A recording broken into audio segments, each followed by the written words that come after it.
Hi, welcome to Destination FBA. This channel is all about my journey with Amazon and things that I've encountered along the way, videos that may help you if you're just getting started yourself.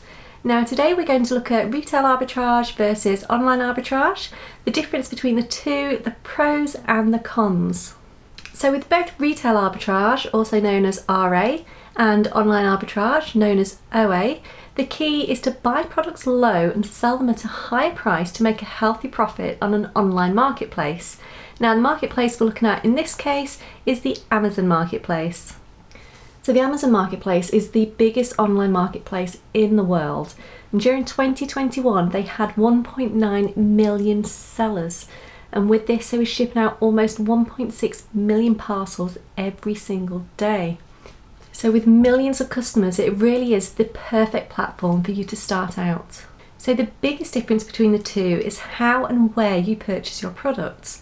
So with OA, you're sourcing and analysing everything online, and with RA, you are going into a physical shop, you're searching and you're scanning all the items before you buy them. Now there are certainly pros and cons to both, so we will take a look at these. Now there are softwares out there that can help with OA and RA, but if you're just setting out, I would perhaps stick to the free Seller Central app just for a start.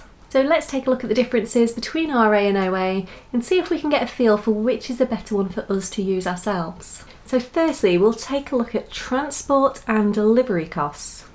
So the first thing we need to consider is transport. So if you're planning on doing RA, how far are you going to have to travel? And do you have a vehicle big enough to transport everything you've purchased? And what if there's something specific you're after and the store has no stock?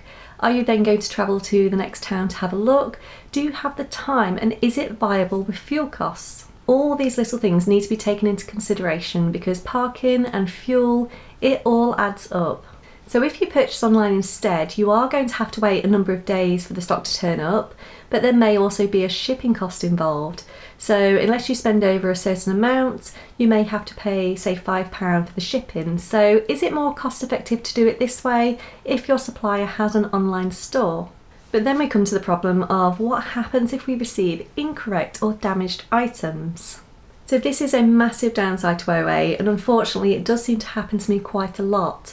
So last week, for example, I bought a number of football gloves, and when they arrived they were all the wrong colour.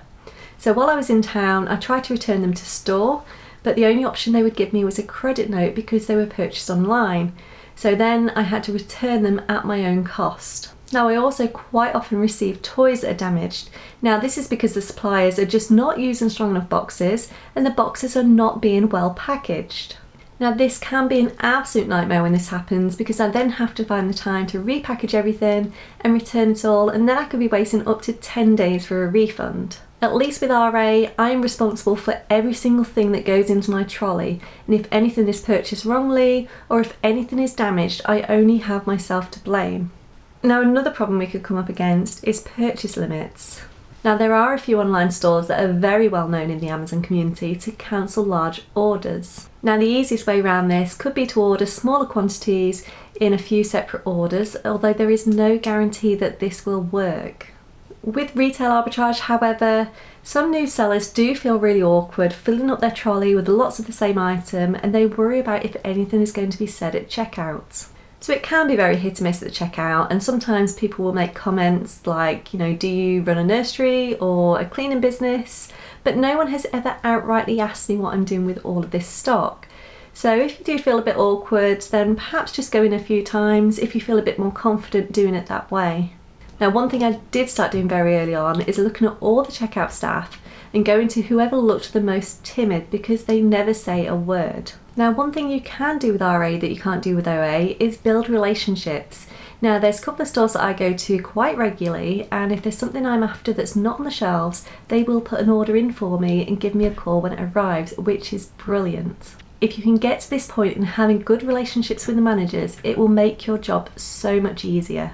So which is cheaper, retail arbitrage or online arbitrage? So this is a mixture of both, but on the high street you can find some amazing deals that are end of line that are reduced for clearance.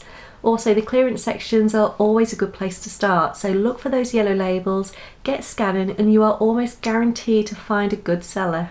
Now with retail arbitrage, you can get end of season items that are heavily discounted because the stores need to make space in their stock rooms. Now New Year, for example, you have all of your Christmas items, and going into September you have all the summer stocks, so things like barbecues, garden toys, hot tubs, they will all be massively reduced. Now if you have the capital and the storage space, it would be worth taking advantage of all these clearances and then sending everything in the following year. Now if we look at online arbitrage, we can find some deals that are exclusive to online, and not only are they perhaps cheaper, but using things like the honeycomb extension, we may be able to find further discount codes to make these deals even better. We then have the option of using cashback sites like Top Cashback, so we could potentially earn a percentage back as well on all the money we're spending online. So finally, we'll take a look at which of the two is more practical. Now this is entirely down to the individual, and it depends what kind of a person you are as well.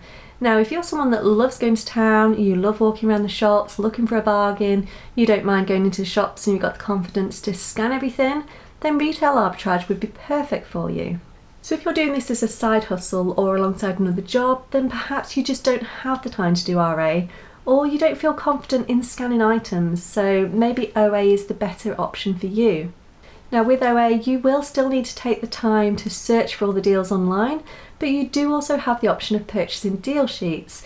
Now this will be an added expenditure to the business, but generally these do pay for themselves.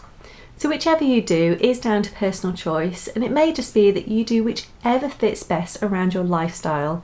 Obviously if you have a family or you have other work commitments, do whichever works best for yourself. Now for me personally, I love doing RA. I love to be able to go into a shop, to scan, to look for bargains, and I don't worry anymore about people watching me and wondering what I'm doing. No one ever says anything, so I just carry on.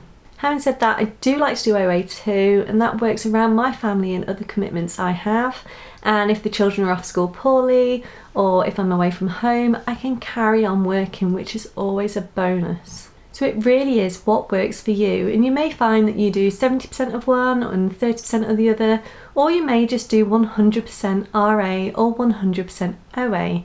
Whichever way you choose is perfectly okay. At the end of the day, you just want to find some good deals and you want to make money. That's what we're all here for.